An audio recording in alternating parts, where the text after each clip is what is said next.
des relations internationales. L'étude de la revue The Lancet publiée hier a fait sensation. Le vaccin russe Sputnik V obtiendrait des résultats très prometteurs et à vrai dire assez inattendus. On va y revenir avec 91% d'efficacité contre le coronavirus. Dominique Moisy, est-ce une énorme surprise? Oui, quand même. Alors, il y a des réserves parce que récemment, des études publiées par la revue Lancet prêtaient à soupçon. La revue n'a plus tout à fait l'image qui était la sienne il y a, disons, quelques années.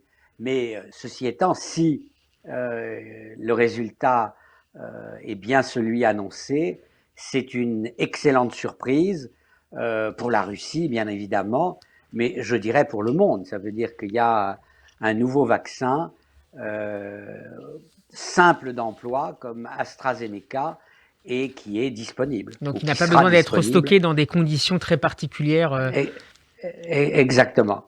Dominique Moisy, pour quelles raisons les recherches russes sont-elles entourées depuis des mois, depuis le début, à vrai dire, dans cette crise du coronavirus, de tant de méfiance?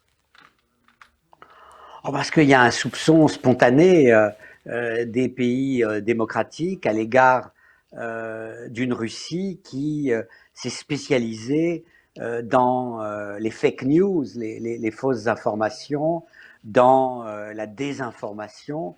Je dirais qu'il y a un peu de réserve aussi à l'égard du vaccin chinois. Alors, des Chinois et des Russes vous diraient ça, c'est l'arrogance des démocraties occidentales. D'autres diraient on a plus tendance à faire confiance à des pays démocratiques où s'il y a un dérapage ou quelque chose qui ne va pas, il est dénoncé immédiatement. Est-ce que ces soupçons pourraient, dans quelques mois, avoir des conséquences sur la mise en place de la politique vaccinale si on devait utiliser justement ces vaccins russes et chinois après qu'ils aient obtenu d'éventuelles certifications sur le plan européen? Est-ce que malgré tout, ce parfum de soupçon pourrait encore entourer ces vaccins? Oui, il y aura beaucoup de gens qui diront je ne veux que le vaccin Pfizer, d'autres qui accepteront AstraZeneca, Moderna. Mais au bout du compte, si les vaccins russes et chinois fonctionnent bien, c'est un énorme soulagement pour le monde et en particulier pour le monde le moins développé. Pour le moment, ce sont les pays les plus riches qui ont accès aux vaccins.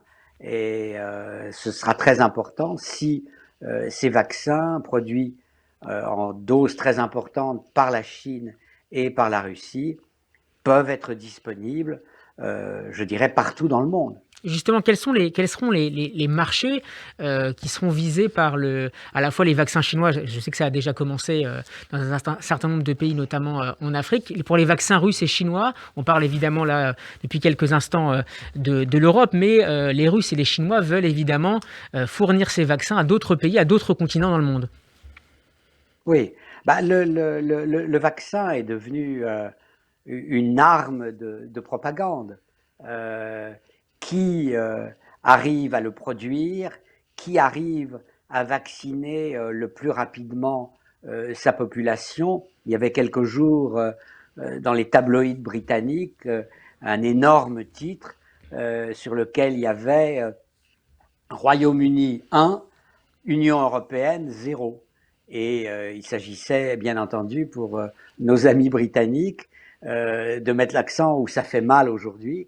C'est-à-dire que les Britanniques ont réussi à vacciner plus de 10 millions de leurs habitants, c'est-à-dire à peu près l'équivalent de la France, de l'Allemagne, de l'Italie, de l'Espagne et de quelques autres pays mis ensemble. Donc c'est un formidable argument pour les pro-Brexit, si je vous comprends bien. Alors, effectivement, ça peut jouer en faveur des pro-Brexit, mais il est évident que ce qui est nouveau, c'est que désormais, dans le soft power d'un État, il y a sa capacité à produire ou distribuer le vaccin. Ça joue bien évidemment pour l'État d'Israël. jamais l'image d'Israël n'a été plus favorable dans le monde, je dirais presque, depuis la guerre des 6 jours. Tous les 2 jours, vous avez sur la télévision française, les radios du monde entier, des reportages sur la réussite de la politique de vaccination menée par Israël. C'est Un plus fort tiers. encore que l'image de la Startup Nation, bien que les choses soient imbriquées là aussi sur le plan sanitaire. Ce qui se passe en termes de politique vaccinale et de réussite et d'efficacité de cette politique vaccinale en Israël permet à Israël de développer une image encore plus positive que celle qui était jusque-là diffusée à travers ses succès en matière technologique et commerciale, mais aussi peut-être sur le plan des productions cinématographiques. Je sais que vous avez travaillé sur ces questions-là à travers la géopolitique des séries. Je dirais oui, parce que la Startup Nation, il s'agit de devenir riche. La politique de vaccination, il s'agit de sauver la vie de ses concitoyens.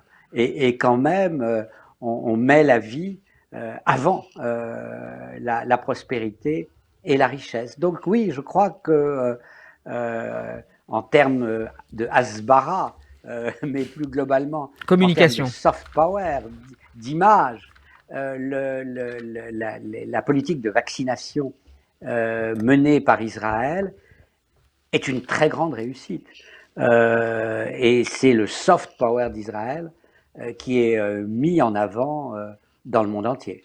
Dominique Mosi, est-ce à dire que, à travers cette diplomatie du vaccin, on découvre, Du, enfin, du vaccin, est-ce que finalement on confirme l'importance du soft power aujourd'hui dans les relations internationales? Une thèse qu'avait développée au début des années 80 Joseph Nye, dont on a l'impression de voir encore de nouveaux effets ces derniers mois et ces ouais. derniers jours. Oui, oui, paradoxalement, oui, parce que au fond, les Chinois qui ont connu le début de la pandémie, on découvrira peut-être un jour qu'ils en sont totalement responsables par le silence qu'ils ont fait au cours des premières semaines, sinon des premiers mois, sont en train de renverser cette image négative et de dire nous avons trouvé la solution, nos politiques de confinement ont fonctionné, regardez, nous sommes le seul pays qui ne connaît pas de baisse de sa croissance économique au cours de l'année 2020. Et les Chinois ont besoin de cela au moment où il y a toutes les révélations sur la BBC des atrocités, des viols commis contre les femmes ouïghours dans les prisons chinoises. Même chose pour la Russie. Le régime de Poutine est sur la défensive. Il y a des milliers de personnes dans une centaine de villes qui sont dans la rue pour protester contre l'incarcération de Navalny et en fait contre Poutine.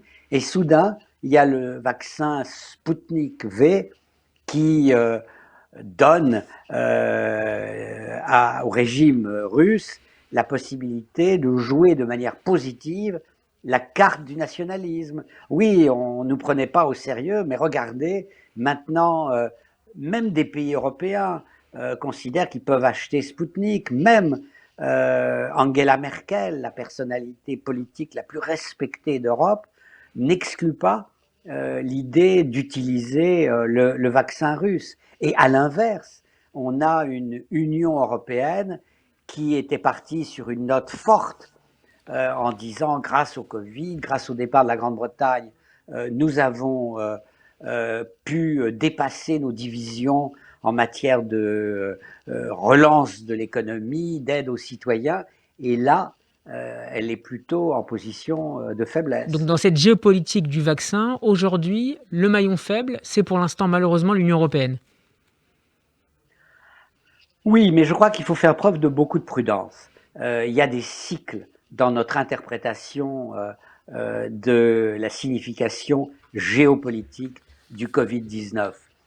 Au début, bah oui, on voit le nationalisme des nations européennes qui est à l'œuvre, puis on dépasse le nationalisme, on se rend compte qu'on est en position meilleure pour imposer des sacrifices au gouvernement, en particulier allemand, qui est très rigide sur la question de l'endettement.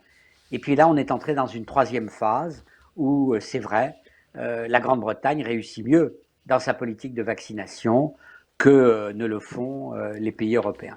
Merci beaucoup Dominique Moisy d'avoir été mon invité cet après-midi. Je rappelle que vous êtes conseiller spécial à l'Institut Montaigne. J'invite nos auditeurs à lire vos chroniques, notamment dans les Échos. Votre interview est à retrouver sur notre site en podcast radioj.fr et sur notre page YouTube. Bon après-midi à vous et à très bientôt.